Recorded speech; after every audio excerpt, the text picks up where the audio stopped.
ফেসবুকে প্রোফাইল যারা লাল করছেন, আমি তাদের উদ্দেশ্যে বলতে চাই, আমি ততটুকু পর্যন্ত লাল যতটুকু পর্যন্ত আপনারা যৌক্তিক দাবি, কোটা সংস্কার ছিল, যৌক্তিক দাবি, বিচারের দাবি ছিল, ততটুকু পর্যন্ত আমিও আপনাদের সাথে লাল ছিলাম।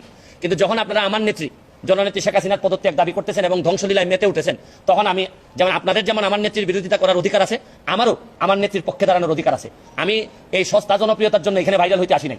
আমি জানি যে এখন দেখা যাচ্ছে যে এমন একটা অবস্থা যে আপনি ফেসবুকটা এমন, যেমন আমার মাননীয় প্রধানমন্ত্রী বলতেন যে আমি ফেসবুক এমপি।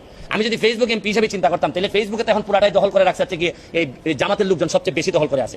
তা আমি এখন সরকারের বিরুদ্ধে একটা কথা বললে আমার তো বলার ক্ষমতা আছে, আমি তো স্বতন্ত্র এমপি, আমি যা ইচ্ছা সরকারের বিরুদ্ধে বলতে পারবো। তা আমি তো একেবারে এখন তো আমি মানবতাবাদী, শুধু মানবতাবাদী না। দেখেন আমি যদি আজকে খালি সরকারের বিরুদ্ধে বলি, কালকে থেকেই সবাই বলবে যে সুমনকে আমরা প্রাইম মিনিস্টার দেখতে চাই, প্রধানমন্ত্রী দেখতে চাই। তা আমি তো ওই প্রধানমন্ত্রী আর লোভে আসিনি এখানে।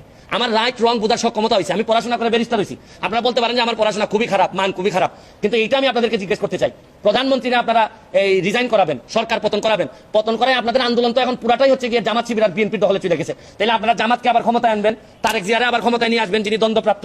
তাহলে আপনারা যদি এইগুলো আনেন, তাহলে আজকে আপনারা এক দফা চাচ্ছেন। এক দফায় কি মনে করলাম যে আপনাদের এক দফায় আমি মেনে নিলাম, মাননীয় প্রধানমন্ত্রীকে বললাম যে আপনি কি করেন, পদত্যাগ করেন, ছাত্ররা মারা যাচ্ছে এই না, আমরা বললাম তারে স্বতন্ত্র এমপি হিসেবে আমি তারে বললাম।